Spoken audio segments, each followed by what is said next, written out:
Okay, so if people would like to introduce themselves. I'll introduce myself. Yes.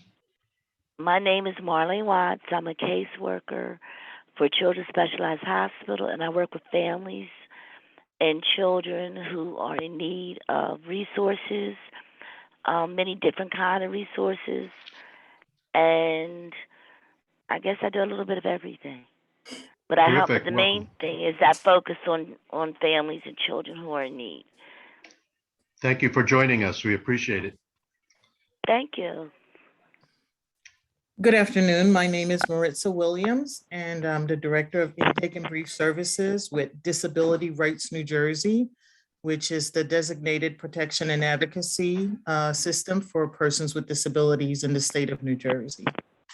Thank you. Welcome. Thank you.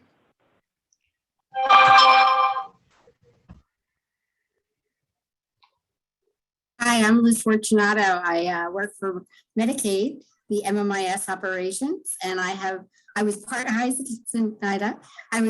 the startup of SNCC, and I have not been here or attended any of your meetings for probably, well, maybe 6 or 7 years. So when I saw the flyer come through, I was very interested in seeing today's session. Thank you. Great to have you back, Ms. Fortunato, Liz, and our work together on the Cultural Competency Task Force Medicaid many years back, and many of our colleagues on this. Thank you. Thank you. Yep. I'll just name names so this way we can do it. Zenaida? You're on mute. Zenaida, you're on mute. I'm sorry. Hello, everyone. I'm glad to see some of the people that we've worked with many years ago, like Liz Fortunato and Maritza Williams. I'm really glad to see you here. I'm Zenaida Steinhauer. I retired from the Department of Health, if people don't know this, 2 years ago, and I continue to work with the NCSNCC as the Secretary and Leadership Council member. Great. Well, we're up to 25 people, so I'll ask people just to give a sentence or two so that then we can get into the agenda. Jackie Lou? Hello, everyone. Jackie Lou Raya. I am the president of Alexina Consulting. I specialize in diversity, equity, and inclusion, engagement, and training, and sit on the board of the network. And so I'm so thrilled to see you all today. Thanks. Great. Nick Montalto? Good afternoon, everyone. I am a consultant and I have my own firm, Diversity Dynamics, and our area of specialization would be immigration policy and immigrant integration issues. Great. And Nick's a member of the Leadership Council and the treasurer. Jean McMahon?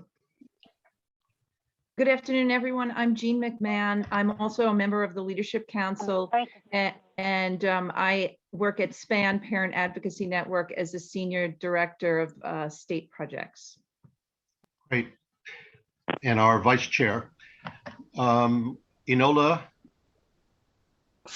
Romano. Hi, I'm Enola Romano. I thought I'd come to your meeting. I am a librarian in Montclair. Great, welcome. Allison Shorey. Hi, I'm on the Leadership Council and the Leadership Board of the Council and Multicultural Community Services Nurturing Parenting Center of New Jersey. Thank you. Great. Aviva Wook. Good afternoon, Aviva Vogue, member of the Leadership Council, also Senior Manager of Impact and Engagement at WellCare Health Plans of New Jersey. Thanks for being here. Thank you. Michael Laura is back with us. Good morning, everybody, or good afternoon, I should say. Good to see everybody connecting from Miami, Florida. Hi, Mike. Great Mike, to see good you to have again, you, and good to have you back with your work with the fire departments and also with mental health first aid in a lot of areas over the years. Yes, sir. You look great. And Zenaida, hello, and all to my friends. Great to see everybody. You Great too. indeed. I see Nia Sem. I don't know if I'm pronouncing that correctly. Yes, this is Maria. I'm a nursing supervisor from the East Orange Health Department, and welcome. I do everything. Thank you. Terrific. Manisha Kelkar. Hi, I'm sorry, I just joined. Are we introducing ourselves? Just, yeah, just 2 sentences so that we can get into the agenda. Okay, sure. Thank you for inviting me to the meeting. I'm Manisha Kelkar, and I'm an adjunct professor at Montclair State and a nonprofit consultant at large. Great. B. Myers or Mayers?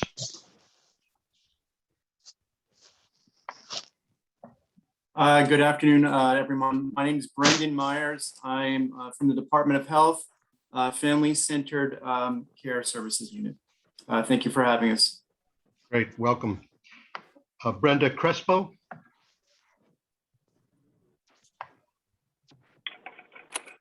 Hi, Brenda Crespo. I'm with the New Jersey Institute for Disabilities. I'm a development specialist with the agency. Welcome. Jamie Zahid? Morning, I'm Jamie Zahid from the Boggs Center. I'm a community supports educator doing education for people, families, and professionals around developmental disabilities. Welcome back. Jean Borelli? Oh, we know Jean. Yep. Yes, good afternoon. My name is Jean Borelli. I'm the coordinator of Camden County Special Child Health Unit. We work with medically fragile, intellectual, and developmentally resilient children. Oh, no, it's fine. Great. Karen Escalante? Yes, hi, Karen Escalante with the Division on Women at the New Jersey Department of Children and Families. Kimberly Bradley? Hi, my name is Kimberly Bradley. I'm from the Department of Children and Families, Office of Education. Lisa Lawson? Good afternoon, Lisa Lawson, Director of Clinical and Integrated Health for Catholic Charities, Diocese of Trenton. Great, welcome. Did I mention Brenda Crespo before? Sorry. You did. Okay. Who have I missed? Someone named Liz? Yes, we did Liz already. There are people on the phone, and then there's Shakira. Sorry, it's hard for me to read everybody's names, so I apologize if I've missed some folks. Hi, I can go right in. Thanks, Bob. Good afternoon, everyone. My name is Shakira Lindsay. I'm with the Leadership Council, as well as I'm with the March of Dimes as the Director of Maternal and Infant Health here in the New York and New Jersey market. Yep, welcome back. Brooke Davis? Hello, I am a case manager with Special Child Health Services in Salem County. Okay. I see Shannon Barlow. Hi, I work for the New Jersey Department of Health, Family Centered Care Services. Susan Friedman. Camden County Special Child Health Services at Hunterdon Healthcare. Welcome. Nicole. Hi, Nicole Brussois with the Department of Children and Families. V. Majeski, did I mention that before? No, it's Venus Majeski. I'm the Director of Development and Community Relations for the New Jersey Institute for Disabilities. I really look forward to today's meeting. Thank you so much. Thank you for joining us. I'm sure I've missed some folks. There are some people on the phone, so if you'd like to introduce yourself and others who've just joined us.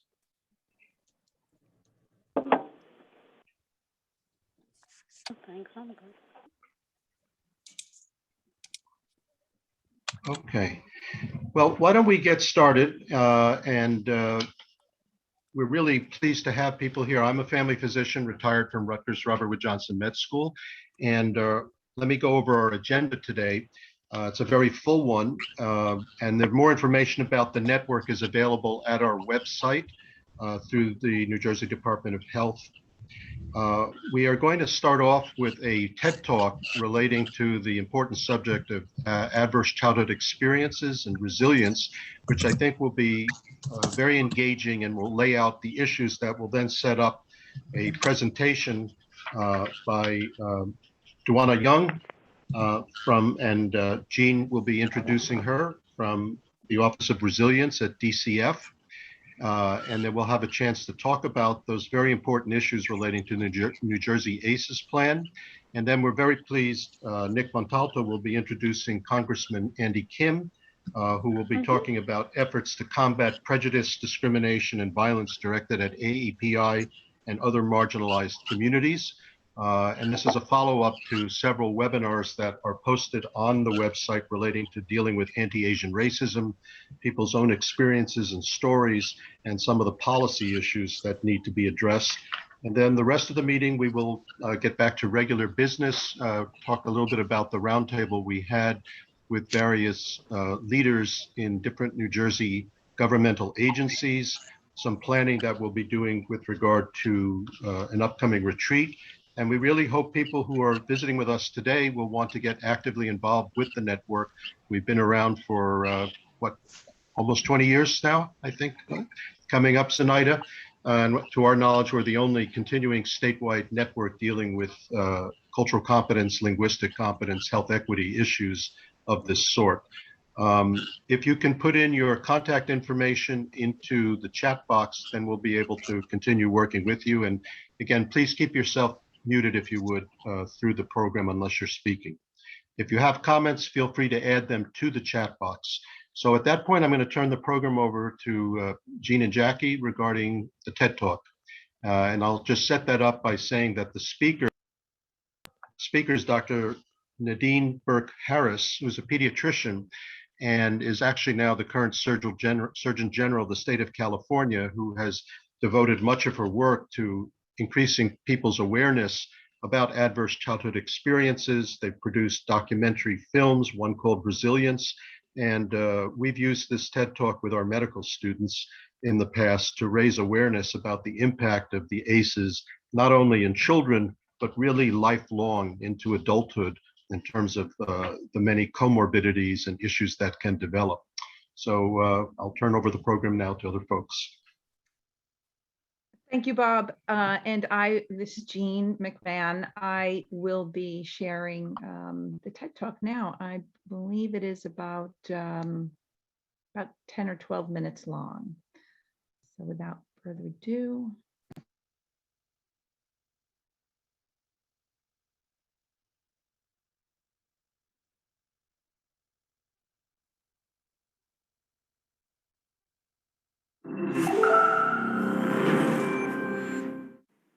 In the mid-90s, the CDC and Kaiser Permanente discovered an exposure that dramatically increased the risk for 7 out of 10 of the leading causes of death in the United States. In high doses, it affects brain development, the immune system, hormonal systems, and even the way our DNA is read and transcribed.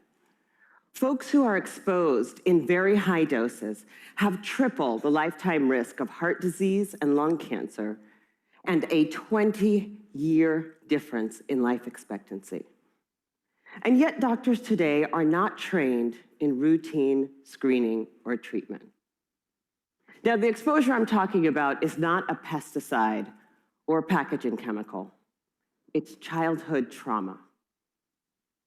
Okay. What kind of trauma am I talking about here? I'm not talking about failing a test or losing a basketball game. I am talking about threats that are so severe or pervasive that they literally get under our skin and change our physiology. Things like abuse or neglect, or growing up with a parent who struggles with mental illness or substance dependence. Now, for a long time, I viewed these things in the way I was trained to view them. Either as a social problem, refer to social services, or as a mental health problem, refer to mental health services. And then something happened to make me rethink my entire approach. When I finished my residency, I wanted to go someplace where I felt really needed, someplace where I could make a difference. So I came to work for California Pacific Medical Center, one of the best private hospitals in Northern California. And together, we opened a clinic in Bayview Hunters Point, one of the poorest, most underserved neighborhoods in San Francisco. Now, prior to that point, There had been only one pediatrician in all of Bayview to serve more than 10,000 children. So we hung a shingle and we were able to provide top quality care regardless of ability to pay. It was so cool. We targeted the typical health disparities: access to care, immunization rates, asthma hospitalization rates, and we hit all of our numbers. We felt very proud of ourselves. But then I started noticing a disturbing trend. A lot of kids were being referred to me for ADHD, or attention deficit hyperactivity disorder. But when I actually did a thorough history and physical, what I found was that for most of my patients, I couldn't make a diagnosis of ADHD. Most of the kids I was seeing had experienced such severe trauma that it felt like something else was going on. Somehow, I was missing something important. Now, before I did my residency, I did a master's degree in public health. And one of the things that they teach you in public health school is that if you're a doctor and you see 100 kids that all drink from the same well, and 98 of them develop diarrhea, you can go ahead and write that prescription for dose after dose after dose of antibiotics, or you can walk over and say, what the hell is in this well? So I began reading everything that I could get my hands on about how exposure to adversity affects the developing brains and bodies of children. And then one day, my colleague walked into my office and he said, Dr. Burke, have you seen this? In his hand was a copy of a research study called the Adverse Childhood Experiences Study. That day changed my clinical practice and ultimately my career. The Adverse Childhood Experiences Study is something that everybody needs to know about.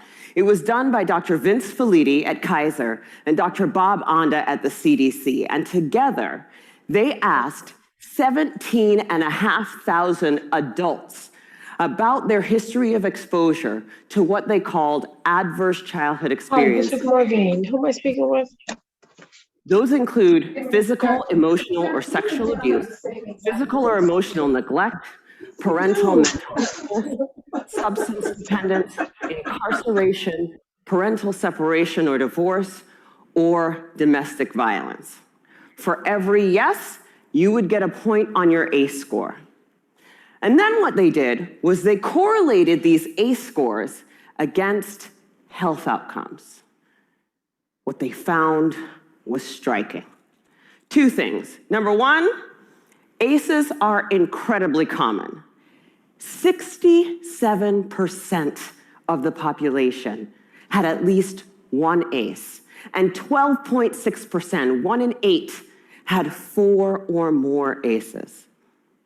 The second thing that they found was that there was a dose-response relationship between ACEs and health outcomes. The higher your ACE score, the worse your health outcomes. For a person with an ACE score of 4 or more, their relative risk of chronic obstructive pulmonary disease was 2.5 times that of someone with an ACE score of 0. For hepatitis, it was also 2.5 times. For depression, it was 4.5 times. For suicidality, it was 12 times. A person with an ACE score of 7 or more had triple the lifetime risk of lung cancer and 3.5 times the risk of ischemic heart disease, the #1 killer in the United States of America. Well, of course, this makes sense. You know, some people looked at this data and they said, come on, you have a rough childhood, you're more likely to drink and smoke and do all these things that are going to ruin your health. This isn't science. This is just bad behavior. It turns out this is exactly where the science comes in. We now understand better than we ever have before how exposure to early adversity affects the developing brains and bodies of children. It affects areas like the nucleus accumbens, the pleasure and reward center of the brain that is implicated in substance dependence. It inhibits the prefrontal cortex, which is necessary for impulse control and executive function, a critical area for learning. And on MRI scans, we see measurable differences in the amygdala, the brain's fear response center. So there are real neurologic reasons why folks exposed to high doses of adversity are more likely to engage in high-risk behavior. And that's important to know. But it turns out that even if you don't engage in any high-risk behavior, you're still more likely to develop heart disease or cancer. The reason for this has to do with the hypothalamic pituitary adrenal axis, the brain's and body's stress response system that governs our fight or flight response. How does it work? Well, imagine you're walking in the forest and you see a bear. Immediately, your hypothalamus sends a signal to your pituitary, which sends a signal to your adrenal gland that says, release stress hormones, adrenaline, cortisol. And so your heart starts to pound, your pupils dilate, your airways open up, and you are ready to either fight that bear or run from the bear. And that is wonderful if you're in a forest and there's a bear. But the problem is what happens when the bear comes home every night. And this system is activated over and over and over again. And it goes from being adaptive or life-saving to maladaptive or health-damaging. Children are especially sensitive to this repeated stress activation because their brains and bodies are just developing. High doses of adversity not only affect brain structure and function, they affect the developing immune system, developing hormonal systems, and even the way our DNA is read and transcribed. So for me, this information threw my old training out the window, because when we understand the mechanism of a disease, when we know not only which pathways are disrupted, but how, then as doctors, it is our job to use this science for prevention and treatment. That's what we do. So in San Francisco, we created the Center for Youth Wellness to prevent, screen, and heal the impacts of ACEs and toxic stress. We started simply with routine screening of every one of our kids at their regular physical, because I know that if my patient has an ACE score of 4, she's 2.5 times as likely to develop hepatitis or COPD. She's 4.5 times as likely to become depressed, and she's 12 times as likely to attempt to take her own life as my patient with 0 ACEs. I know that when she's in my exam room. For our patients who do screen positive, we have a multidisciplinary treatment team that works to reduce the dose of adversity and treat symptoms using best practices, including home visits, care coordination, mental health care, nutrition, holistic interventions, and yes, medication when necessary. But we also educate parents about the impact of ACEs and toxic stress the same way you would for covering electrical outlets or lead poisoning. And we tailor the care of our asthmatics and our diabetics in a way that recognizes that they may need more aggressive treatment given the changes to their hormonal and immune systems. So the other thing that happens when you understand this science is that you want to shout it from the rooftops, because this isn't just an issue for kids in Bayview. I figured the minute that everybody else heard about this, it would be routine screening, multidisciplinary treatment teams, and it would be a race to the most effective clinical treatment protocols. Yeah, that did not happen. And that was a huge learning for me. What I had thought of as simply best clinical practice, I now understand to be a movement. In the words of Dr. Robert Block, the former president of the American Academy of Pediatrics, adverse childhood experiences are the single greatest unaddressed public health threat facing our nation today. And for a lot of people, that's a terrifying prospect, The scope and scale of the problem seems so large that it feels overwhelming to think about how we might approach it. But for me, that's actually where the hope lies. Because when we have the right framework, when we recognize this to be a public health crisis, then we can begin to use the right toolkit to come up with solutions. From tobacco to lead poisoning to HIV/AIDS, the United States actually has quite a strong track record with addressing public health problems. But replicating those successes with ACEs and toxic stress is going to take determination and commitment. And when I look at what our nation's response has been so far, I wonder, why haven't we taken this more seriously? You know, at first, I thought that we marginalized the issue because it doesn't apply to us, right? That's an issue for those kids in those neighborhoods, which is weird because the data doesn't bear that out. The original ACEs study was done in a population that was 70% Caucasian, 70% college educated. But then, the more I talk to folks, I'm beginning to think that maybe I had it completely backwards. If I were to ask how many people in this room grew up with a family member who suffered from mental illness, I bet a few hands would go up. And then if I were to ask how many folks had a parent who maybe drank too much, or who really believed that if you spare the rod, you spoil the child, I bet a few more hands would go up. Even in this room, this is an issue that touches many of us. And I'm beginning to believe that we marginalize the issue because it does apply to us. Maybe it's easier to see in other zip codes because we don't want to look at it. We'd rather be sick. Fortunately, scientific advances and, frankly, economic realities make that option less viable every day. The science is clear. Early adversity dramatically affects health across a lifetime. Today, we are beginning to understand how to interrupt the progression from early adversity to disease and early death.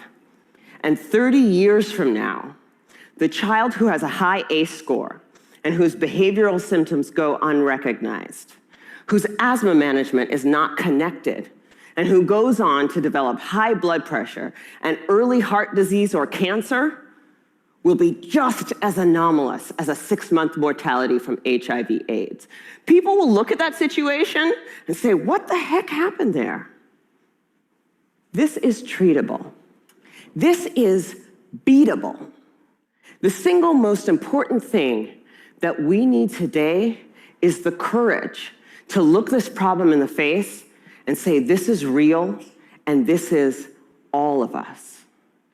I believe that we are the movement. Thank you. Learning how to affect.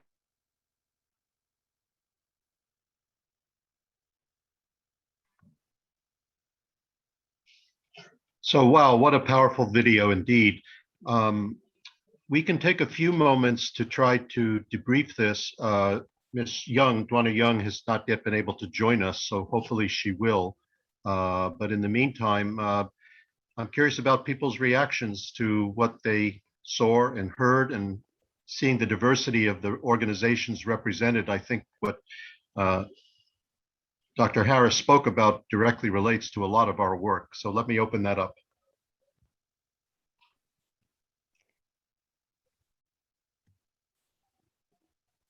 I had a quick question because there was a disturbance at that precise moment where she was describing what an ACE is.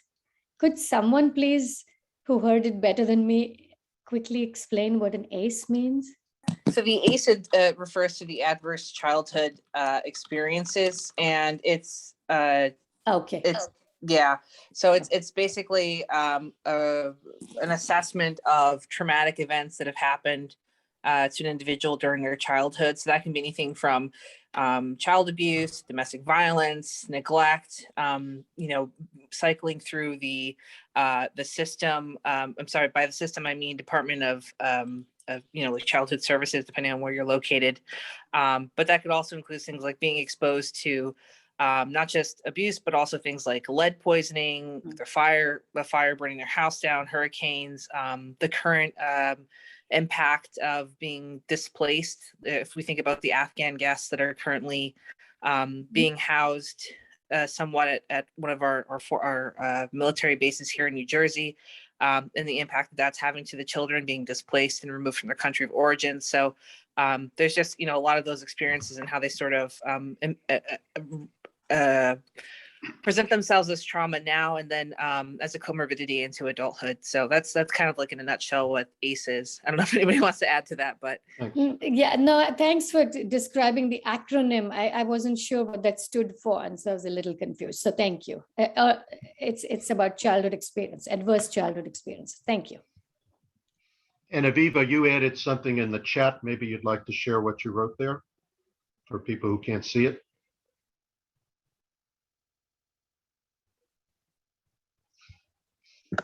Hi, sorry, I couldn't get off double mute. I just put in the chat the definition, and I'm going to add a link for anyone who wants to link while we're discussing to additional information on the web on ACEs.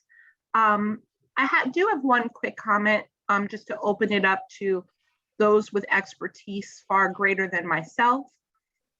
We have done some work around supporting ACEs from a healthcare perspective, as we are a managed care company exclusively doing health insurance for vulnerable populations.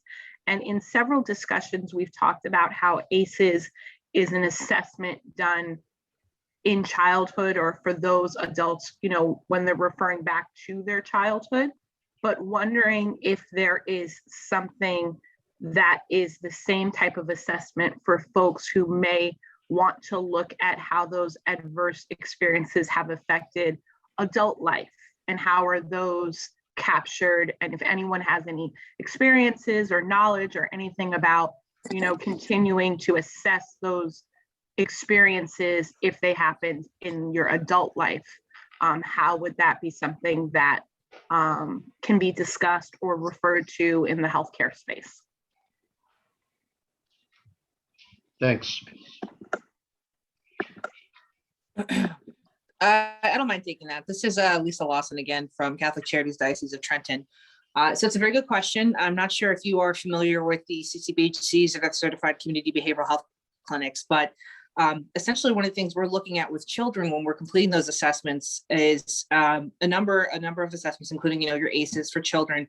But in our National Outcomes Measurement Survey, or NOMS, we're looking at things like a life events checklist, and then kind of scoring that against things like the Beck's Depression Scale, the Columbia Suicide Assessment, the PHQ-9 anxiety. So, almost pairing up some of the things you would see in the ACEs, which some of that information is provided in the National Outcomes Measurement Survey, which is available online through SAMHSA, in conjunction with or collaborating with those CCBHC assessments that are looking at depression, anxiety, comorbidities, prolonged exposure to trauma from childhood into adulthood, hospital recidivism. And so we're able to see that connection of childhood into adulthood.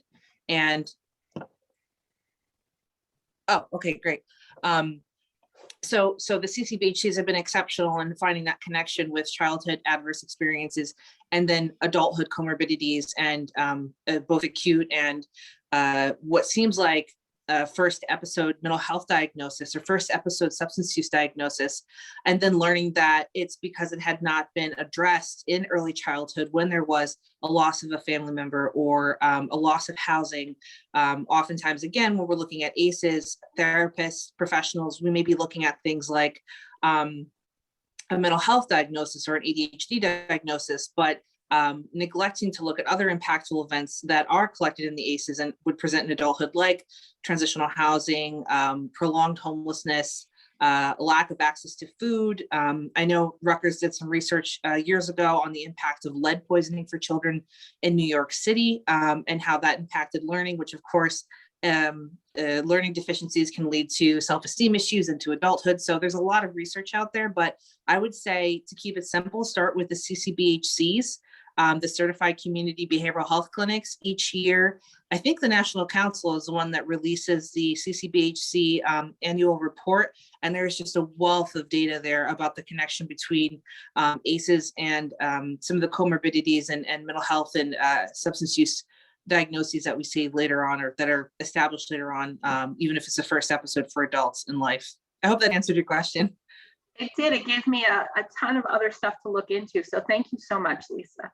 Anytime. And I'll leave my email in the chat box if you want to reach out for more info. Perfect. Thank you. So this is Bob Like again. So I noticed that Jean posted several links, including a link to the New Jersey ACEs action plan. And I'm wondering if people are familiar with that, and if some folks, Ms. Young, if she's able to join us, we'll go into more detail, but many of you may already know about this.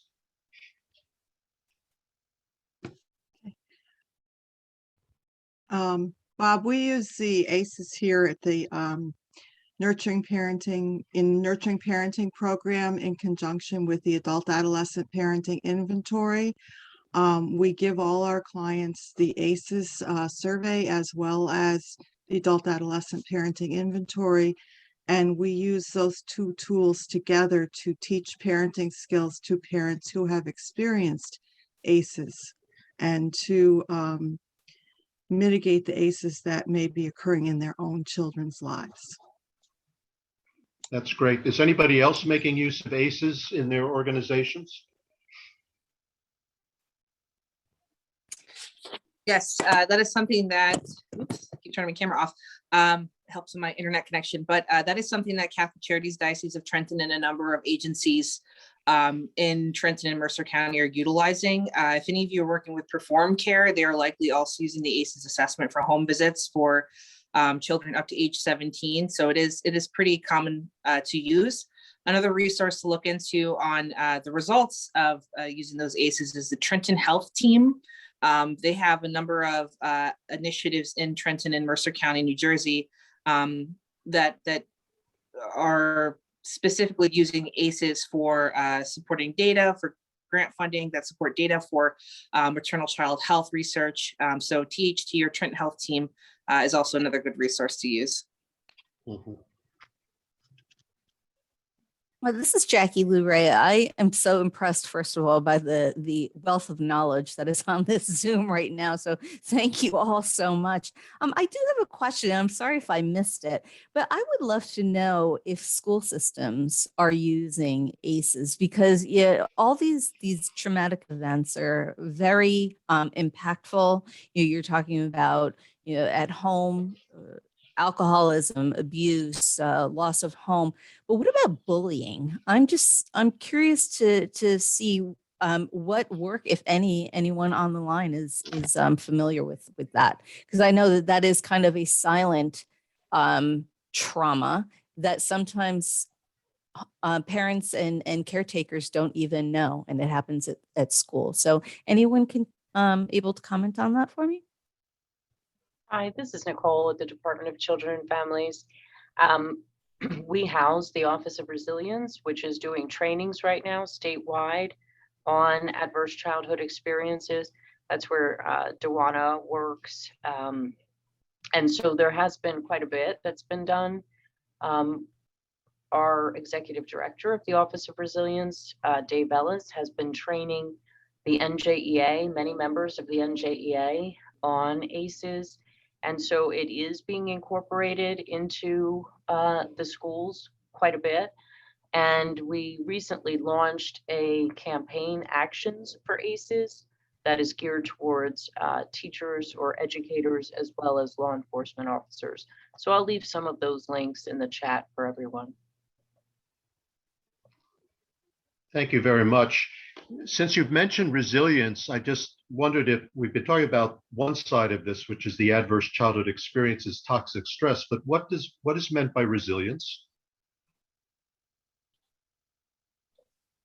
Resilience is our ability to bounce back. So if you think of it like a tennis ball, when you get a fresh new tennis ball, it bounces really well, but the more impact you have to it, the more mud it gets on it, the more times it's exposed to sharp objects and things that damage it a little bit, it doesn't bounce quite as high. So resilience is our ability to bounce back. Some folks think that you're either born with resilience or you're not, but those of us who've researched know that resilience is something that can be built and taught over time. Much like a plant, it's something that needs to be supported and nourished, but it can be done.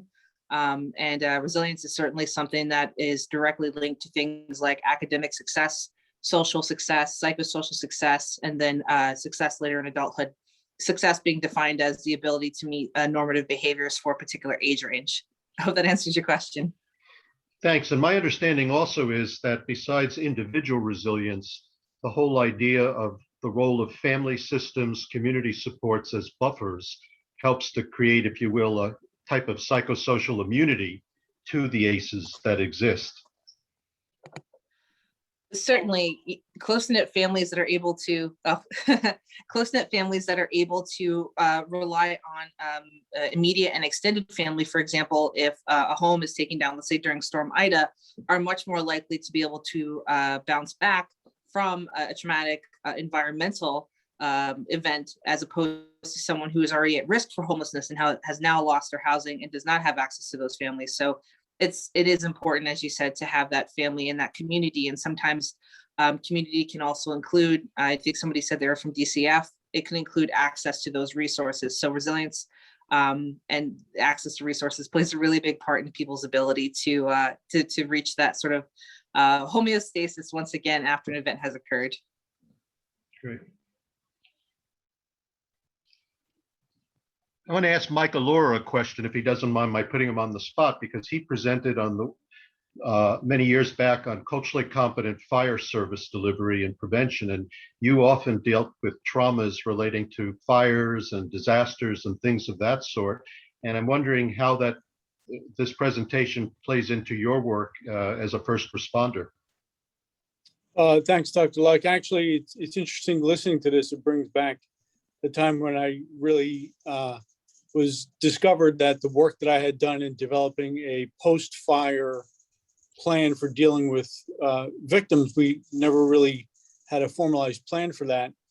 The research that I had done led me to existing research out of University of Pennsylvania regarding the trauma associated with fire. Never really, being in the industry, never really considered that as a traumatic exposure. It's just not something that we typically did. So really building a program to help to lessen the effects of displacement from fire, not necessarily fire in and of itself as an event, but of the displacement from that. If you could afford me a minute or two, what led me to that research was a fairly significant fire where there's either a 6 or 8 unit apartment building was condemned after the fire.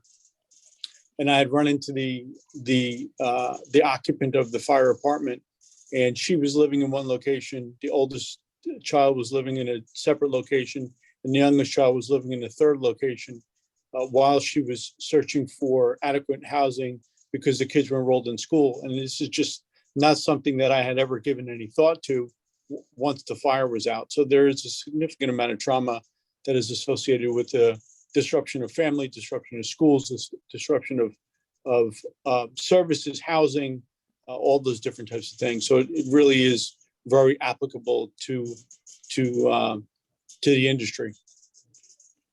Thank you. For those of you that have been involved with the New Jersey statewide network know that we actually had a conference several years ago dealing with trauma-informed care and service delivery for diverse populations. And so some of the issues that came up are, to what degree have ACEs evaluations taken place outside of using English language questionnaires to working with people from linguistically diverse backgrounds? Or for that matter, we had a conference this year on service delivery to the diverse deaf and hard of hearing community.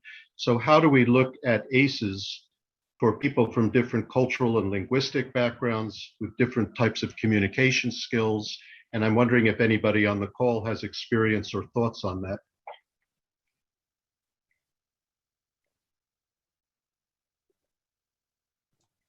We have a significant Hispanic population, and we translate the ACEs survey. To my knowledge, it's not available in different languages at this point.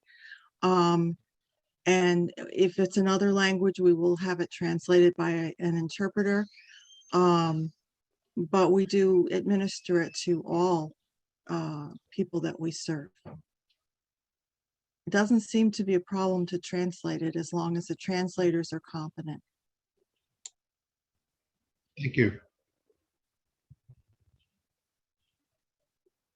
Bob, the one thought that comes to mind is with the influx of refugees from Afghanistan and from other parts of the world fleeing civil strife or environmental degradation, that when you talk about the newcomer population, you're also talking about adverse experiences having a long-term effect. Yep. So it probably should be seen in that context as well. I was hoping someone would bring that up because the whole issue of refugees, immigrants, migrants, what's going down on the border on the south, people, children being displaced from their families, separation.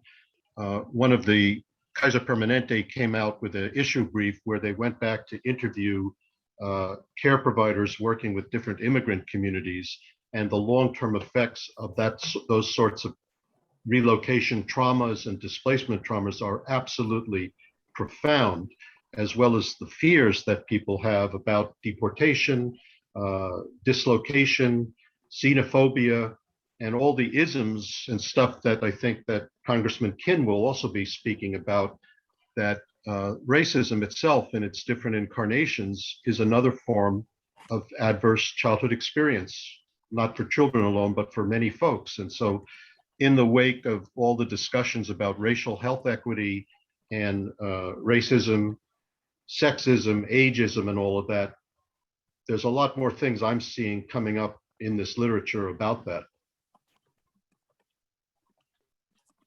So thank you, Bob. Thank you, everyone. I want to take this opportunity to announce, to introduce Dwana Young, who was just able to join us now. Thank you. So Dwana, I see that you just came on, and we reviewed the TED Talk, and we've had some lively discussions since then. So I'd like to, without further ado, introduce you to our members. Dwana is with the Office of Resilience, which is housed within the Department of Children and Families, as was said earlier, and she's got over 16 years of experience as a leader in child advocacy, policy, and community engagement. And so without further ado, because we have about 11 minutes before our next the next segment. So Dwana, do you have a PowerPoint that you'd like to share? I'm not sure if I can share my screen, but I can just briefly talk about some of the things that we're doing here at the Office of Resilience. Good afternoon, everyone. A pleasure to be here. So we are in DCF, but not really of DCF. We have a unique position within the state where we're able to work with state officials and stakeholders and funders in order to do this work to combat ACEs and trauma here in New Jersey. So for those of you who don't know, we do have a state action plan. And if you don't have it or haven't read it, I can definitely drop that in the chat or the link once I finish sharing about what ACEs is.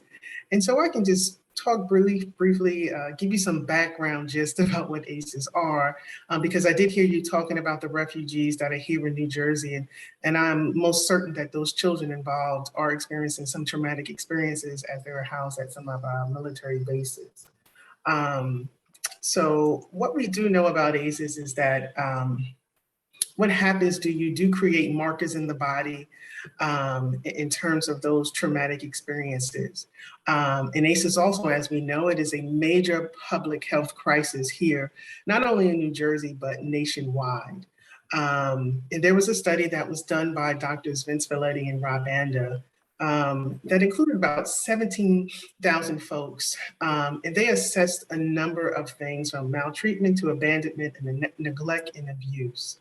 And what they found is that what happens to you, again, creates these markers in the bodies which position you to respond the way that you do to traumatic situations. So ACEs really is the story of these two doctors and their desire to see how these adverse trauma experiences create an increased risk of heart disease and, let's say, diabetes and depression and suffering that we know exist in our country today. And they desire to see, well, what are causing all of these folks to die prematurely or to develop these adverse health experiences in their lives? And what they found out was that what happened in their childhood contributed to those risk factors. And so just a little bit about the brain. I am not a scientist. I don't have one of those white coats, but all of the material that we do in a full 3-hour ACEs presentation, and I would encourage all of you to join one, we really break down scientifically and biologically how adverse trauma experiences affect your overall life. And so just briefly, I know we all know a little bit about the nervous system here, is that the central nervous system really consists of your brain and your spinal cord that integrate all of our senses and information from receptors located throughout the human body. And so what it does, it regulates internal body functions and manages elaborate, chemical signaling in our brains. And our nervous system really consists of these senses, these sensory inputs in the context of that every second, almost instantaneously, that we experience something, it determines really how we respond and how we live in this world.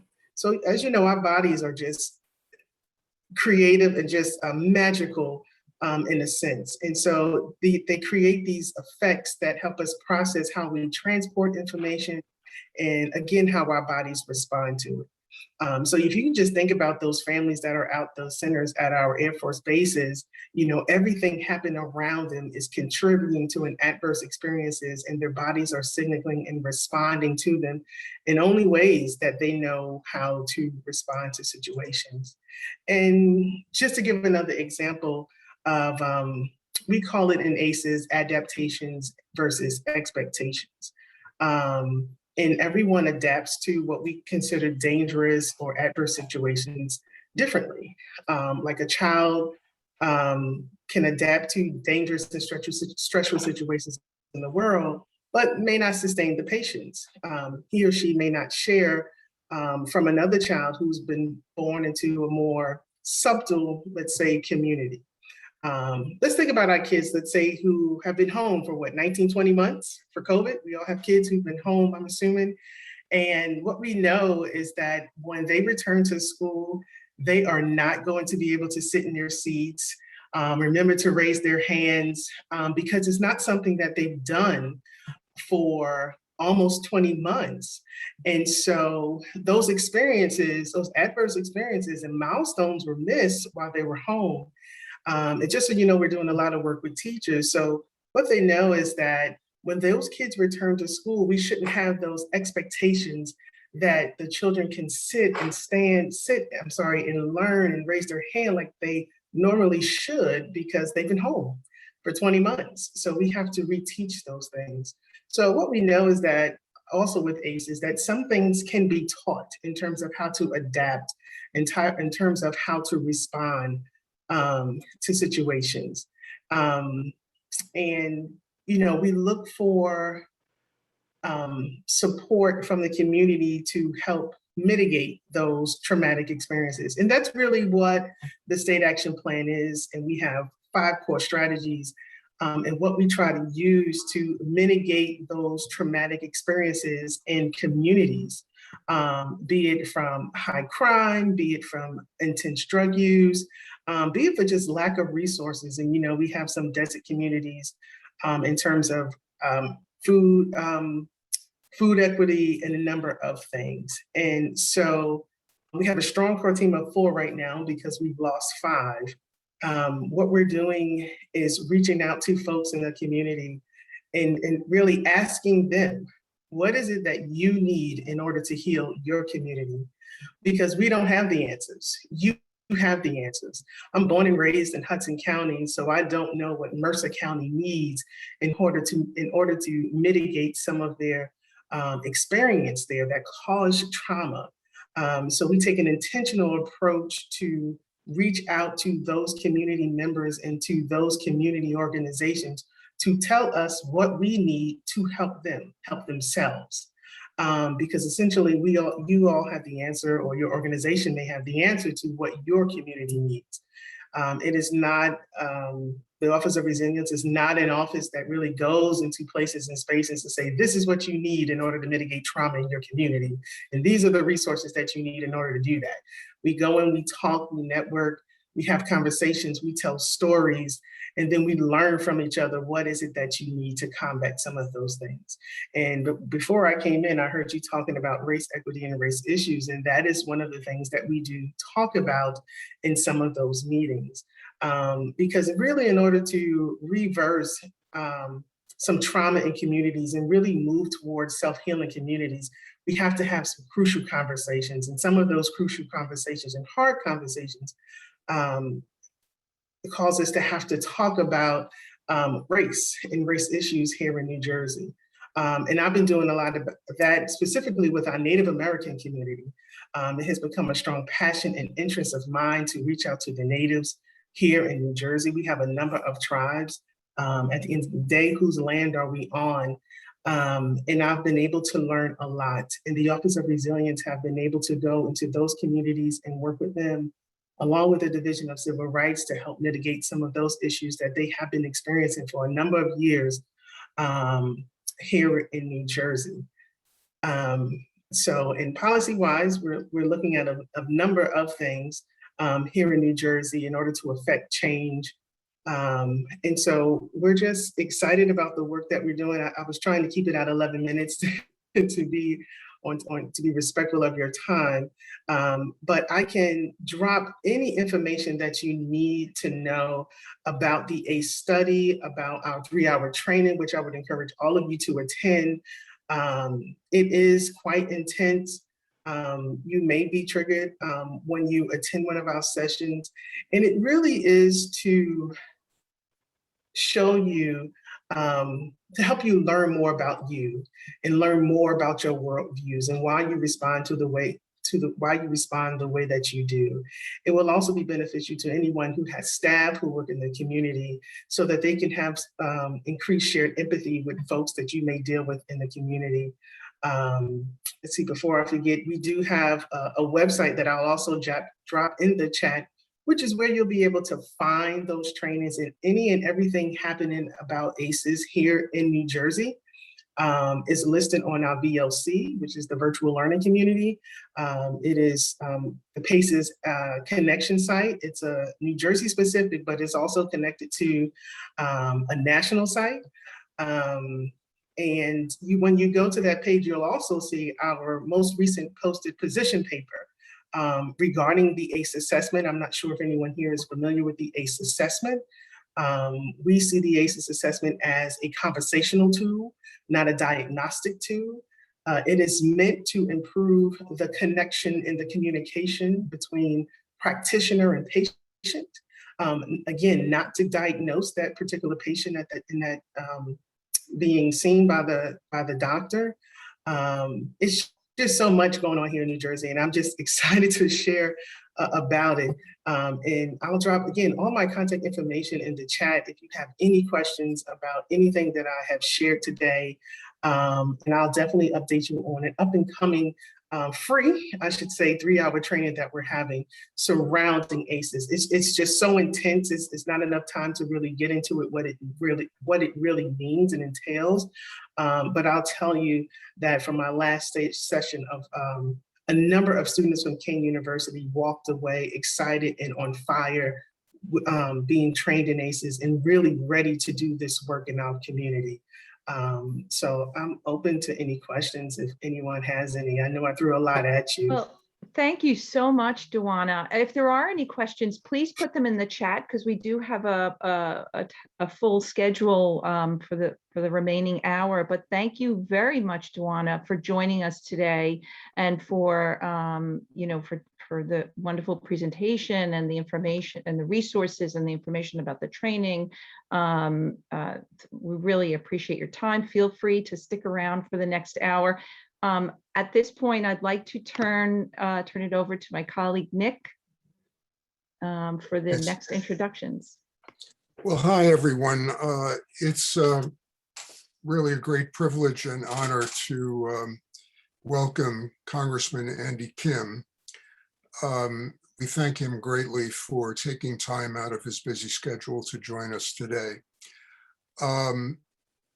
As many of you know, this is the third event sponsored by the network this year dealing either fully or in part with AAPI issues. And in some ways, it's the culminating event because we began with local perspectives and now we're working our way up to the national. So there was sort of a logical progression here. Let me tell you a little bit about the congressman. He was first elected in 2018, representing New Jersey's 3rd congressional district. And that's a district that stretches all the way from the Delaware River to the Jersey shore, includes most of Burlington County and part of Ocean. Congressman Kim is the first Asian American to represent New Jersey in the Congress.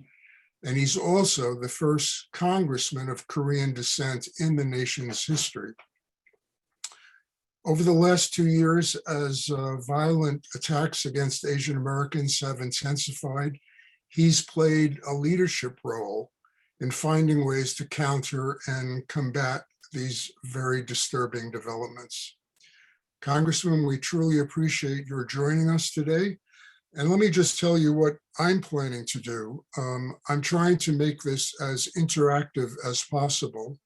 So what I'll do is I'll pose a series of questions to the congressman. And we also want you to chime in eventually. And so if you have questions, please enter them in the chat function.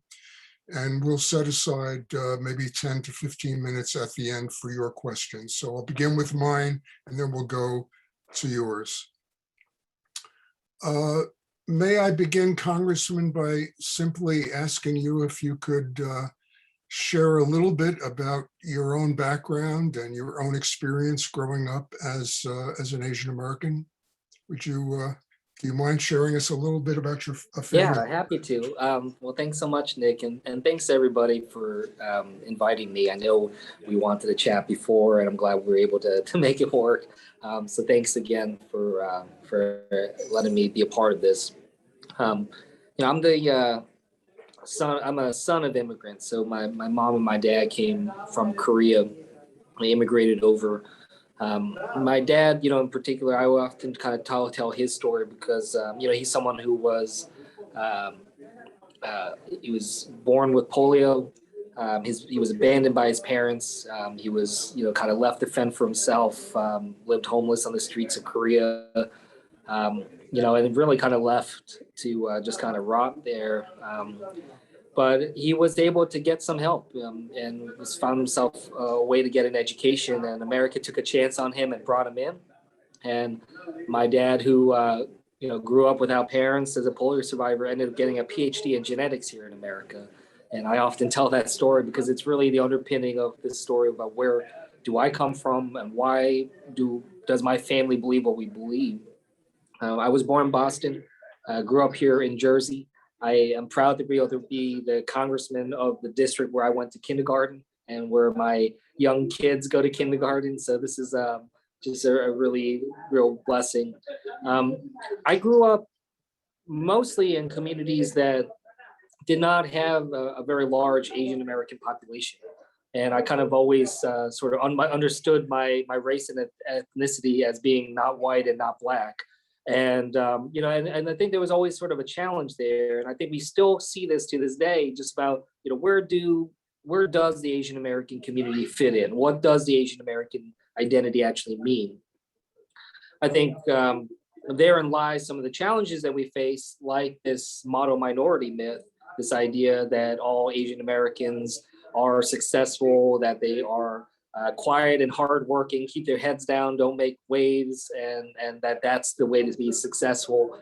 You know, it's something that affected, you know, that kind of myth unfortunately holds power. It kind of affected some of how I saw myself when I was younger, and affected some of how I see myself still. And you know, that kind of legacy is something that affected me, you know, enormously. So, you know, it's been an exploration for me. Like, I feel like I'm still coming to understand what it means to be Asian American. The violence and the discrimination that we've seen spiking this year, especially about the shootings down in Atlanta earlier this year, it has really challenged my understanding of what it means to be Asian American and what it means to speak out about my own experiences. And certainly in this district, you know, my district's 85% white, less than 3% Asian American population. And a lot of people told me that it was impossible for someone who's Asian American to represent this district. Not only, you know, a lot of the people told me it was impossible to win the election, but also that I'd be incapable of being able to adequately represent a district that doesn't look like me. And that kind of, again, just continued discrimination, you know, continued kind of limitations that some people put on what I am or am not capable of accomplishing simply because of the color of my skin and my ethnicity. It shows that, you know, this is just an ongoing problem and challenge, whether you are a child growing up in New Jersey or a congressman representing New Jersey. There are still, again, people that think I'm limited from what I'm doing because of that. So those are some of the, just kind of broadly, and I'm happy to kind of dive in deeper. Sure, Congressman, thanks so much. I think the political dynamics in your districts are something that we might want to return to at some point. But I wonder if you could share with us what you have been trying to do in your position in Congress, and some of the steps taken by the federal government to address the issue of violence and discrimination, not only against the AAPI community, but broader, the larger diverse community. Yeah, look, you know, a couple of different things that we've been trying to do. But, you know, I think the first and foremost, it's about trying to keep people safe and try to have people feel safe. Even before the shooting in Atlanta, we saw a spike in violent attacks against Asian American elders, seniors in our community who were violently attacked on the streets in cities and towns around America. And you know, this kind of continued increase of discrimination that certainly had some element because of being inflamed because of COVID. What I always say is that the discrimination facing the Asian American community that existed before COVID, it'll exist sadly after COVID. But COVID definitely fanned the flames, poured gasoline on the fire. So I think too often I'm asked, like, is this violence and discrimination solely because of COVID? Absolutely not. But COVID does play a role in that. You know, I remember it was, you know, just before the lockdown in 2020, I remember I was taking a train back from DC back to New Jersey. And I remember I got onto the train, I sat down in the seat that was open, and the woman next to me looked at me and just started screaming and yelling at me, you know, telling me to get away from her, and telling me to get out. And I didn't understand what was happening, but then I realized that she thought that she was going to get COVID, you know, simply because I'm Asian American and seated next to her, you know, and that kind of just, again, those types of instances and experiences. You know, my parents had challenges when they went to the grocery store during the pandemic, to the point where they stopped going because they felt unsafe, worried that because people would yell at them about touching produce and things like that. Simply because they're Asian American and were told to go back to China, which is just so, painful to think that my parents have to keep experiencing that, especially when this year is the 50th anniversary of my parents coming to this country.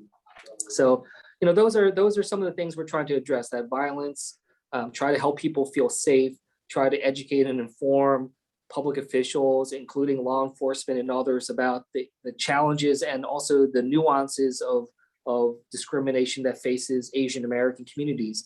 Hate comes in many different forms, and it's not all going to be the same. So the challenges and the discrimination and racism that the Black community faces and the Hispanic community or other communities face, there are similarities, but there are differences. And it'd be naive of me to think that I understand all the different forms and experiences that others face. In the same way that it'd be wrong of me to assume that other people can fully understand what it is that Asian Americans are going through. The other thing that I've been trying to do is trying to further add cohesion within the Asian American, the API community in America. It is wrong to think of the API community as a monolith. There are many different ethnicities and cultures within it. It's sometimes, in fact, some different elements within API communities are at odds with each other. I think that that's something that we need to appreciate and comprehend. But nonetheless, I think there are similarities in what we face, both in terms of what we are excited about and the opportunities we have, as well as the challenges that we face. So I've been trying to do my best to try to knit greater cohesion and continuity and connection between different API communities around the country, across New Jersey and elsewhere. So, whether that's the API hate crimes bill that we passed, that's trying to more directly address the violence, or some of the other efforts we're trying to do to increase, the study of API history in America and other things like that. Those are some of the directions we've been trying to go. I wonder if you might just elaborate a little bit on the legislation that was passed on a bipartisan basis by Congress, I believe back in May. What has that legislation accomplished, and are there still some goals that have not been accomplished and that maybe we want to pursue in the future? Yeah, so the main bills that we've been passing and engaged on was called the COVID-19 hate crimes bill.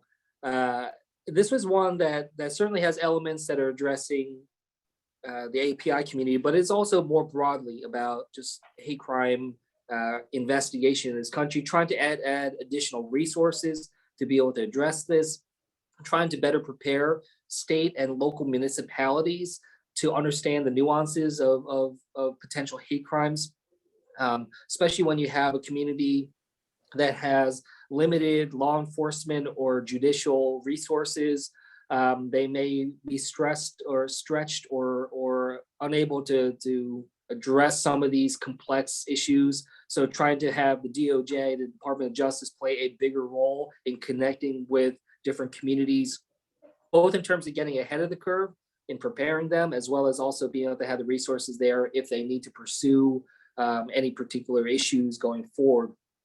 Also about the data, so much of the problem right now is stemming from the place of we don't know how big the problem is. And this is something where we recognize that there is not as much of an infrastructure within the API community to report and document incidents. I know I've encountered a number of people, I encountered this one woman in New Jersey, actually. This was such a powerful experience where she was telling me about the violence and the discrimination she experienced recently. And I asked her, did you report it? And she said, no, I didn't report it. And I've heard others say, they didn't report it because they didn't know who to call, how to do it. They worry about retribution. They worry about other concerns. There's also, some cultural elements within some Asian American communities, again, not to draw too much attention and to just try to power through. But what she said kind of went in another direction. She said she didn't report anything because she didn't think anyone would care. And I just thought that was so powerful because it really showed how she felt invisible and how she felt helpless in this way. When she's at the place where she doesn't even think if someone knew about it that they would care, like she didn't think that law enforcement's on her side or that the government's on her side or that services are available to her. So those are some of the things that we're trying to better connect with this bill. There are next steps that we're trying to engage into, but those are still in works that trying to address. So we'll certainly keep you posted about that as we move forward. Congressman, there was a report that was issued this summer by a coalition of groups, including the ADL and Asian Americans Advancing Justice, where they did a study of how states around the country are reporting hate crimes. And one of the conclusions was very interesting because they suggested that there was a built-in bias within local law enforcement agencies, which overrepresented the instances in which Blacks were perpetrators of anti-Asian violence. And this doesn't relate to the frequency of these kinds of acts on the part of Black Americans, but only on the fact that within local law enforcement, there's a tendency to implicate one group of people as opposed to another. Are you aware of any efforts to try to address that particular issue? Yeah, I mean, definitely, like, I think having a more comprehensive way to approach the data and the data collection is important. But what you just mentioned, I feel like this is like another example of how kind of that model minority myth has affected how Asian Americans are seen within the broader landscape. The model minority myth, it's not only problematic in terms of typecasting Asian Americans and what jobs people think we are good at, and what roles we play, and things like that.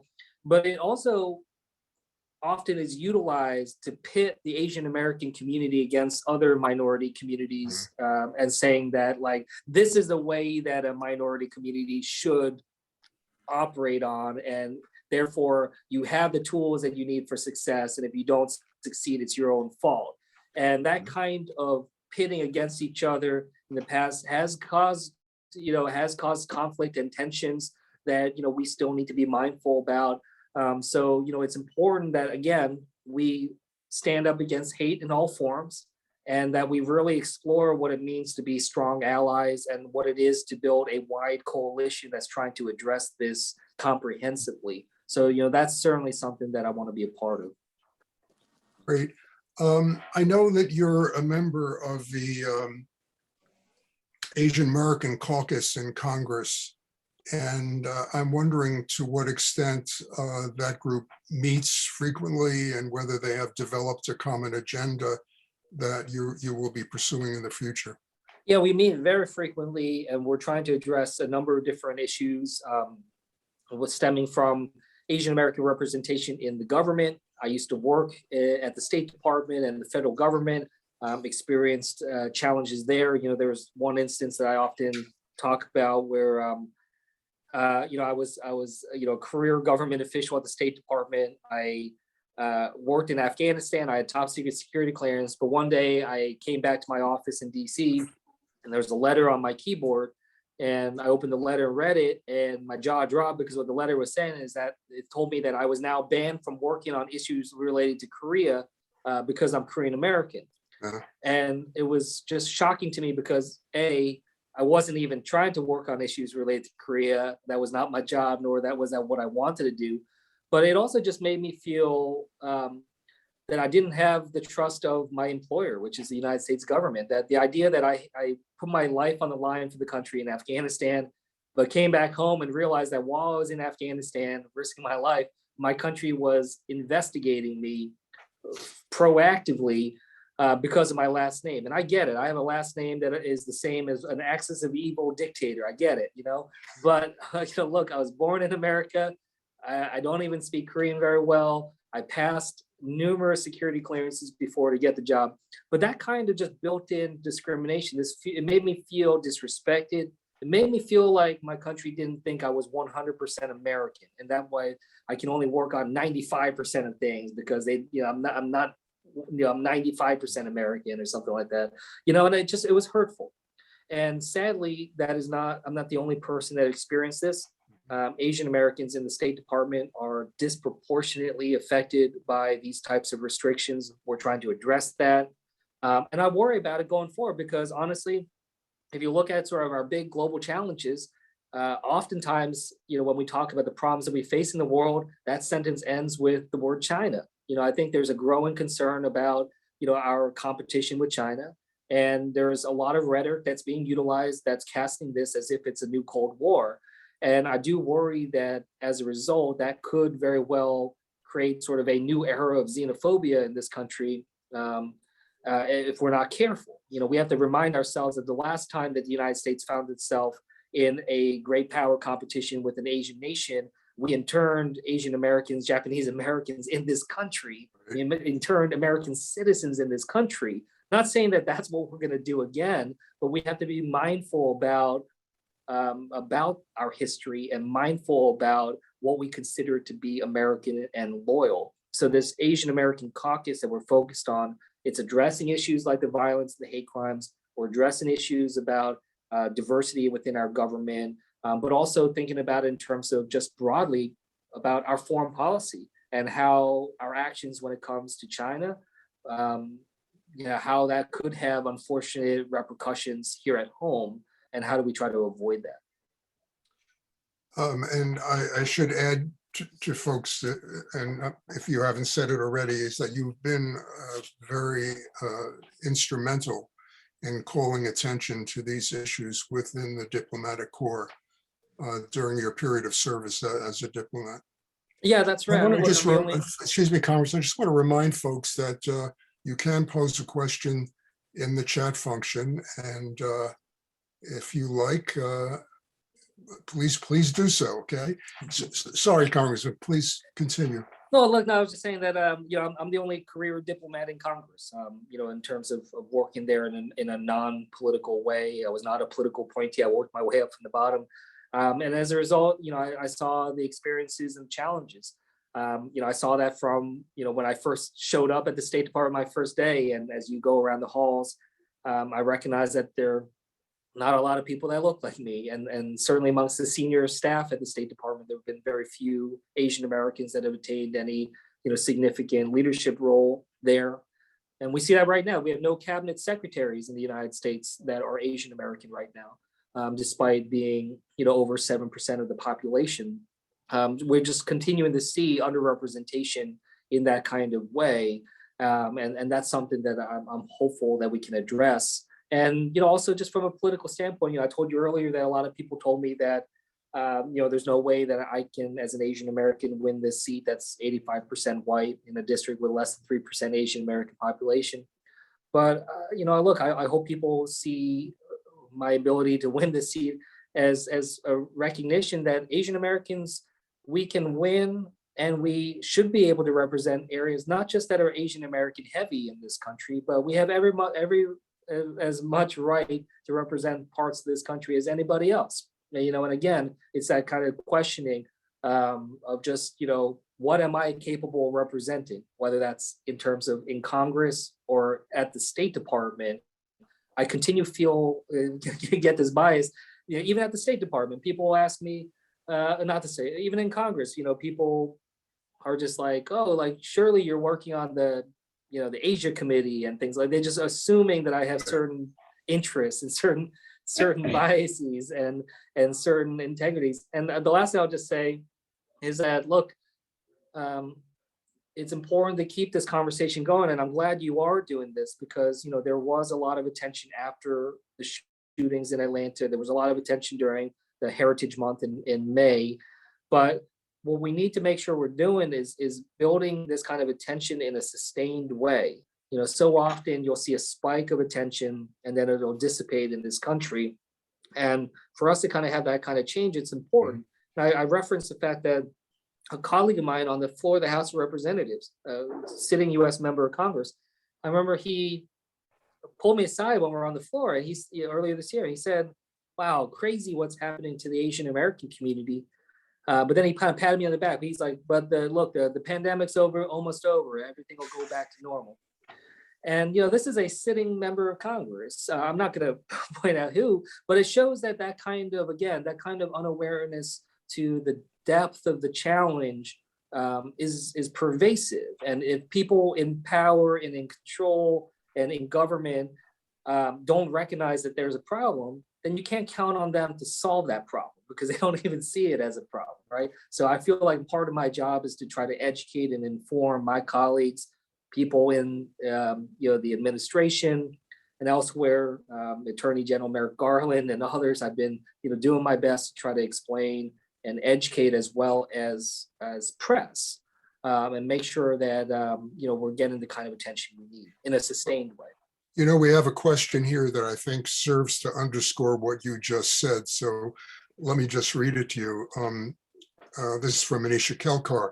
Asian American women who are not English proficient often find themselves in either the service economy, nail salons, massage parlors, or the care economy, childcare, elder care.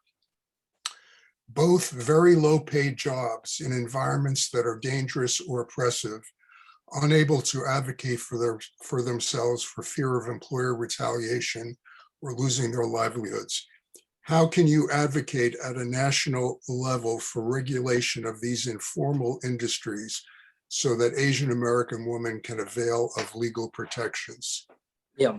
That could be an entire webinar in and of itself. Yeah, exactly. Well, I'll be happy to follow up in greater detail, but in short order, I mean, it's about bringing this into the light and having that kind of transparency. You can't have accountability without transparency, and it's so important that we are, finding our ways to be able to draw that out. Some of it comes from that kind of attitude of the woman I told you about earlier, who didn't report her discrimination. The idea that no one will listen, no one will care. That's what we have to change. If we want to have people coming forward about the challenges and the abuses or the being taken advantage of with their jobs, their industries, they have to feel like they will be listened to and that someone will care. And I think that's in part why it's important that we are again showcasing this kind of engagement. But I also think that that's partly why it's important to have Asian Americans like myself in elected roles, in roles of leadership and responsibility that can, find ways to be able to connect in, potentially in a more, in a way that would be more comfortable for those that have something that they want to say but didn't feel like they knew how to do it. So that's part of it. But more broadly, yeah, we definitely want to make sure we're having those kind of regulations and those kind of oversight. We saw this during the pandemic a lot.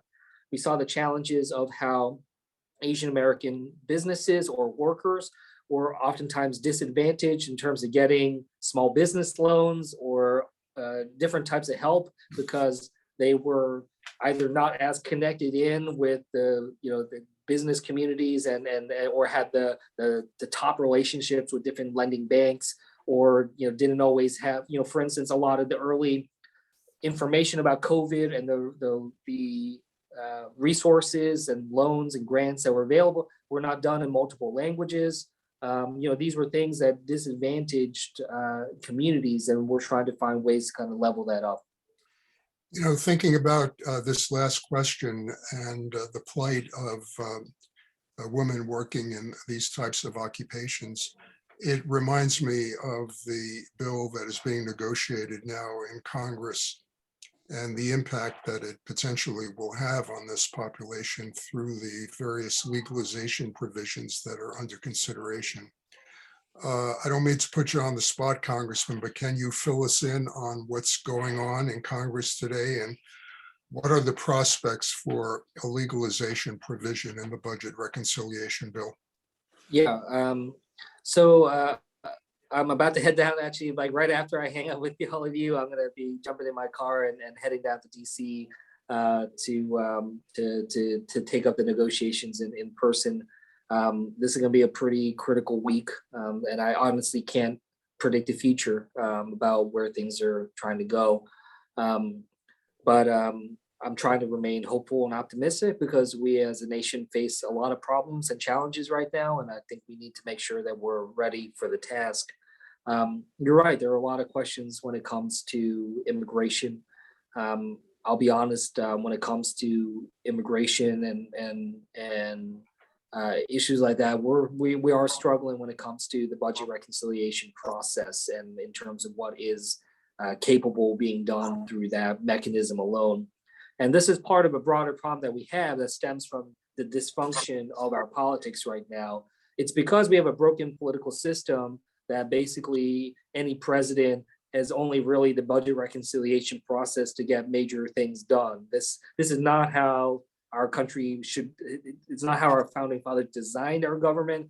I think any rational human being can recognize that this is not the sign of a healthy democracy. So the fact that we're at this place where we have to contort all these different types of things that we want to get done into this, mechanism that has very particular rules to be able to fit into the budget reconciliation.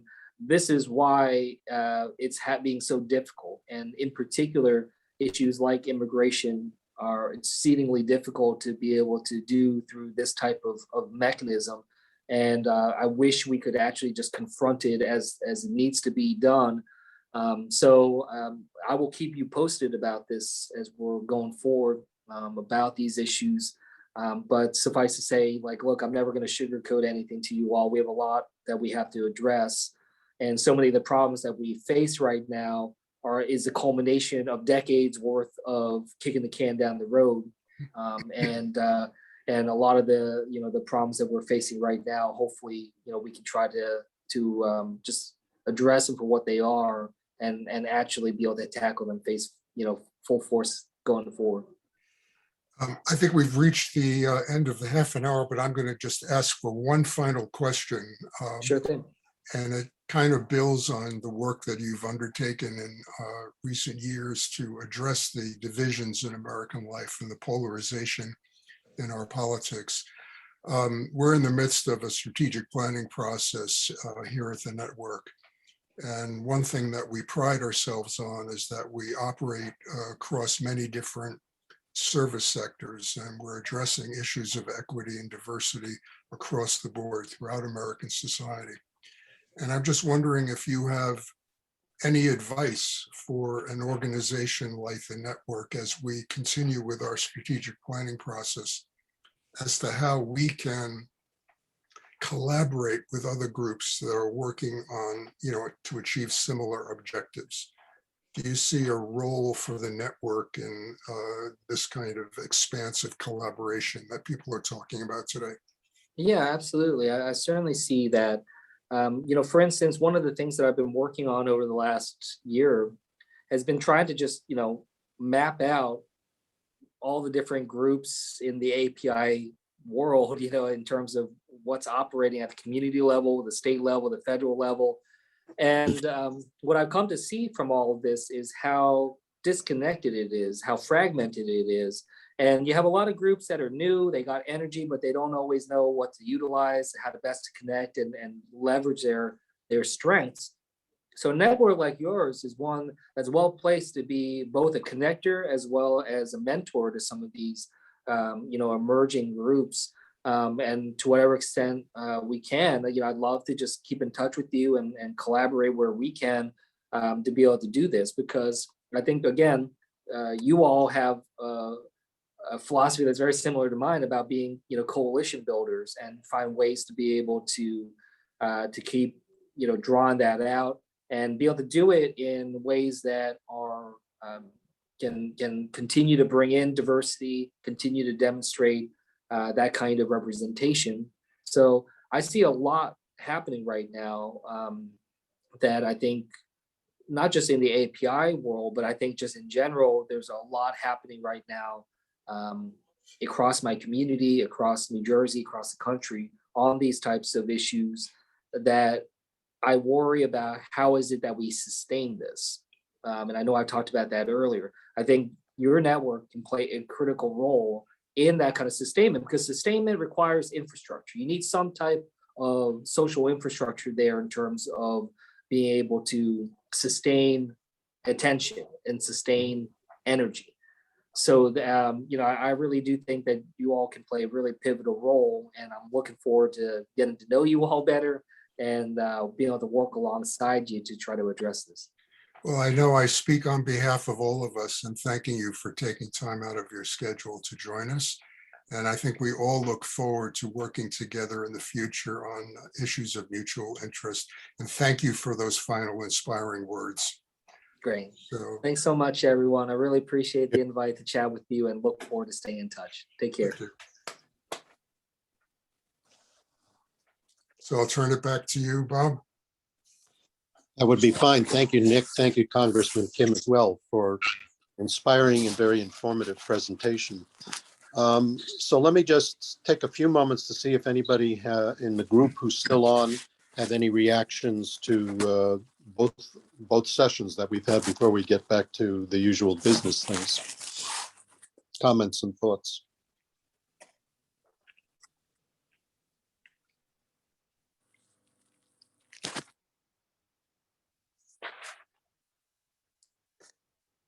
I guess people are still digesting everything because it was quite a rich discussion, wasn't it?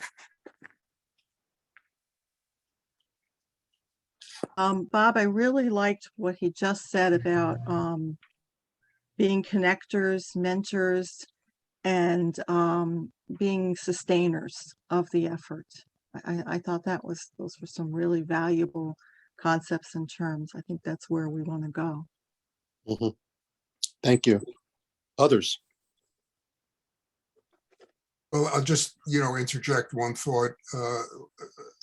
Having done some research on the congressman, I think he distinguishes himself in his efforts to work across ethnic and racial lines and recognizing issues facing not only the AAPI community, but other minority communities.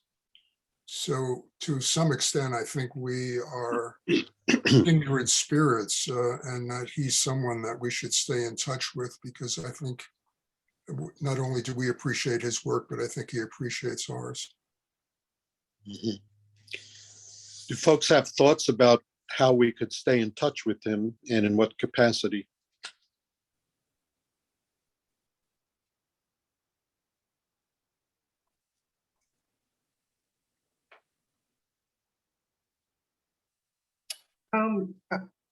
I would say, because I'm doing some work with the Native American community, if there's some work specifically that's doing to that can be beneficial to the natives here in New Jersey, I think that'll be another way or reason to remain connected to him. I heard him talk about legislation and bills and other things that he's working on throughout the cross sectors for equity. I'm sure most African Americans would appreciate the support in the passing of the two bills that have been sitting from the Asian American community. As noted in the chat, that the anti-Asian hate bill was passed so expeditiously, but yet we're still waiting for at minimum, the Emmett Till and George Floyd bill to be passed. I think allyship is needed in order to push for equity and some legislative change for Black and brown folks. So I think Andy Kim would be beneficial in just a number of areas to push this equity and inclusion work here in New Jersey on this platform. I just want to say, so far the conversations have been so rich, and it is a lot to digest. And I do work with Division of Civil Rights as well, and just adding them to this conversation will also add to that. I just enjoyed everything that he said, and just continue to invite him to things that we're all doing independently and or collectively, because his voice is needed, especially since it seems he so genuinely wants to do the work across race. Dwana, could I just say that your question came along right as we were concluding, so if it had come earlier, I would have asked it, but I could pass this question along to him and see what kind of response we get if you'd like. Whether you like it or not, we're going to do it. That's fine. I was so engaged with what he was saying, I couldn't type it because he was really dropping some good nuggets that I was just taking notes over here. And it was just great to see him speak in person. Yep.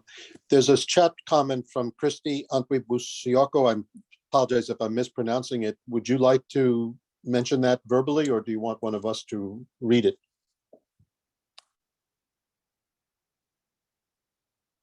I can read it, it's fine.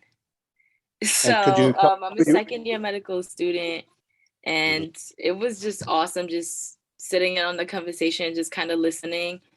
And essentially I put in the chat that like just hearing the congressman speak, it just kind of reminded me of how oppression Olympics is just very prevalent in our society, and how we just need to learn to respect each other's perspectives, and also to acknowledge the struggles that we all face, you know. Could you define for all of us also what you mean by oppression Olympics? Okay, so by oppression Olympics is, it usually happens like with minority groups where they kind of want to compare their struggles and kind of say, well, I'm struggling more than you are. And it's like, no, I'm struggling more than you are because I'm facing XYZ. And it's almost kind of like we start like comparing each other's struggles. Sometimes they're not even on the same level. And it's just also kind of, it just belittles the events and the struggles that people are actually facing. Like, yeah, you might not be facing that. It doesn't mean it's not bothering the next person, or you're not really going through traumatic events just because you're not facing that and you're facing this. I'm not sure if that made sense. That's a really great thing you raised, Christy, because it's very prevalent, this need among various groups to create a hierarchy. And then, and I think that Congressman Kim is really well placed, in a really good place to develop allyship, which he seems to believe in very strongly. Thank you, Manisha. Could I just interject something? I would ask everyone, if you're not on our mailing list, to please put your email address in the chat bar. Because we are not capturing emails in an automatic way, because we didn't have a registration process for today's event. So if you're new to the network and you're not receiving regular communications from us, please put your name and your email address if you want to hear from us again in the future. Mm-hmm. How about comments also relating to Dwana's presentation, as well as the TED Talk video, because as you can see, there actually is some intersectionality between both the ACEs resilience discussion, I think, and the stuff that the congressman spoke about.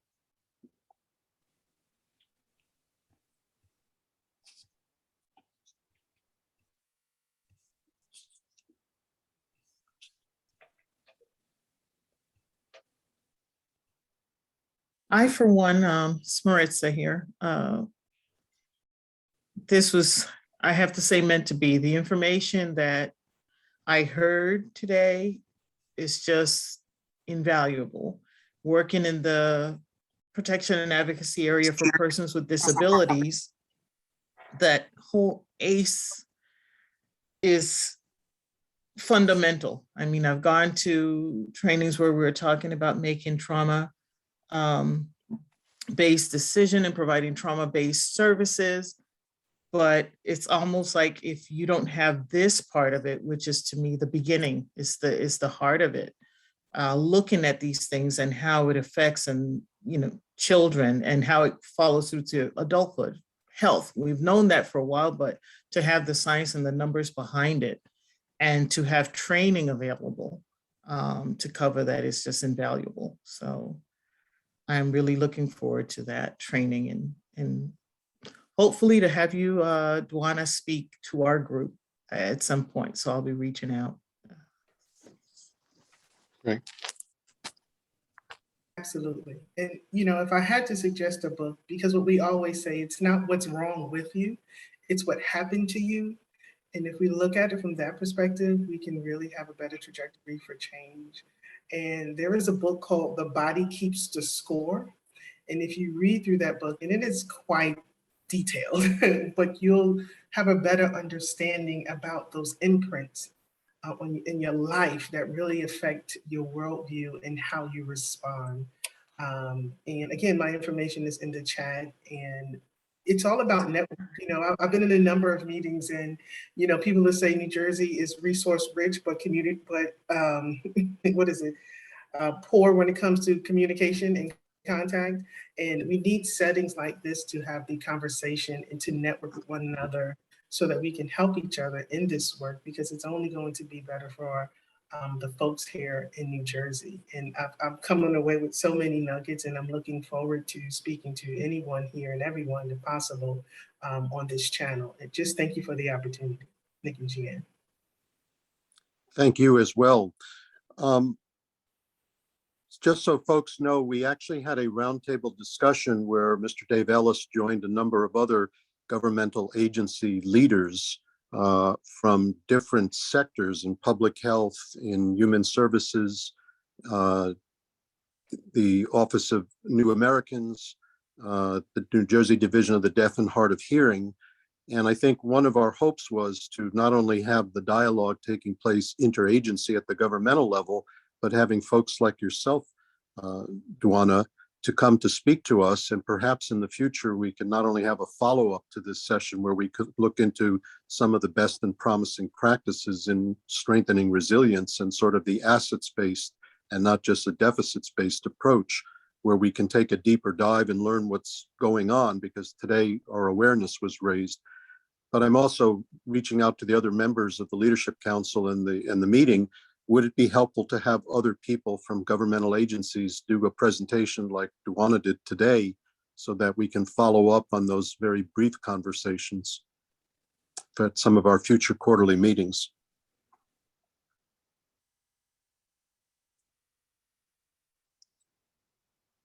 So that's a seed planting idea. We also will be having our strategic planning meeting on November 30th. And so as we sort of plot directions going forward, we will be making some decisions as to how much should just be internal, but also how much we can invite external stakeholders to help us in this planning process, so that the network can be a resource to others, and the suggestions that the Congressman made about not only learning from each other, but also sharing information, mentoring, advisory sorts of work are all possibilities as we move forward with our work as a network.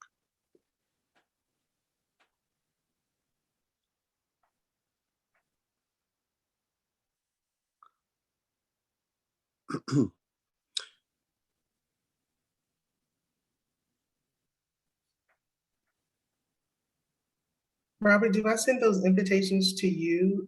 Should I know someone whom I think should be part of the conversation? I would say, Jean, would you, because you were a contact with Dwana, would you be able to be a contact person for that? And then we can sort of figure out how we would like to go forward with these things. Yes, absolutely. You could send them over to me, Dwana. Thank you. All right. Go ahead. I'd also like to just share with everyone, I'm going to put a link in the chat. Congressman Kim will be giving opening remarks at a webinar coming up on October 27th, resources for military connected families who have children with special healthcare needs or disabilities. So he certainly, is kind of, his focus is across spectrums in all populations. So I'm actually going to put the link to that in the chat. That would be great. And I also, again, I would encourage, if people, we do have a webinar series that we periodically put on through the year that's free. And if there are people who would like to speak on particular topics or follow-ups to these, it's an excellent opportunity to get the word out and promote the dialogue that we've had today and previous dialogues.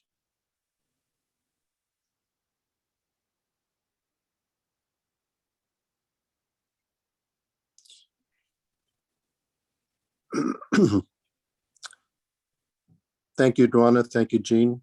Thank you for others who, I know a number of people have had to leave. We've got 10 minutes left. Are there any other agenda items that folks would like to bring up?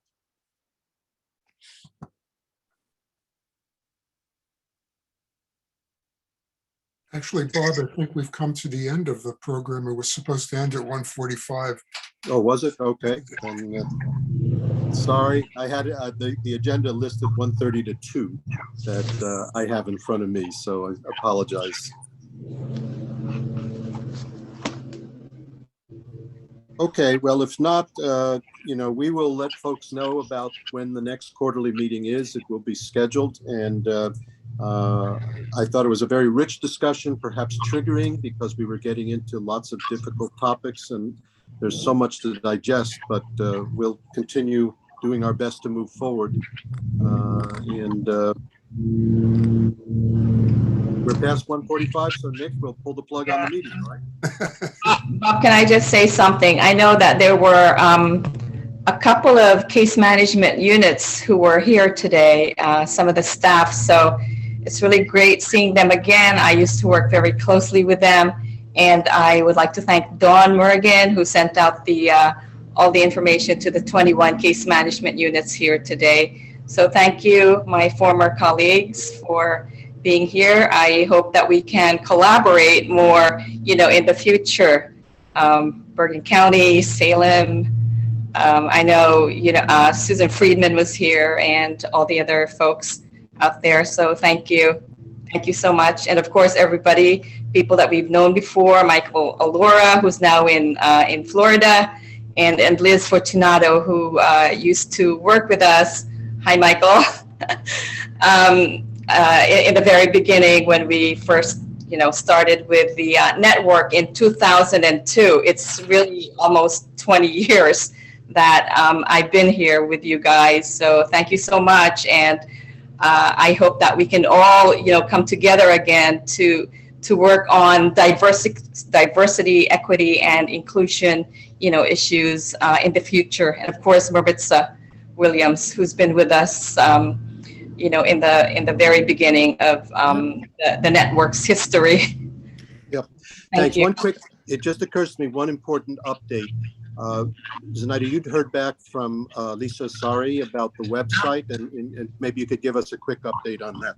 Yes, I did. I followed up with Lisa the other week, and of course, she was very busy with, I guess, the grant funding for the MCH, grant last week. But she did contact me again this week, and we're scheduling an introductory meeting with the person that she has assigned to work with us on the website.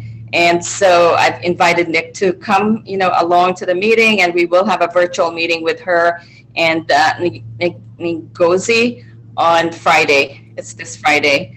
It's Great. Going to be just a short meeting, so it's probably a 30-minute thing just to introduce, Ngozi to the NGSNCC and the website. So we'll be talking about that and getting to know her more. Great. Okay, well, Nick, and there's no other word. I wish everybody a healthy and happy upcoming Thanksgiving. Yes. And we will all be in touch. Thanks again to Jackie. Thank you, everyone. Take care. Thank you. Take care. Good to see you, Zenaida. Yes. Take care. Bye-bye now. Bye-bye. Everyone. Hope to see you again.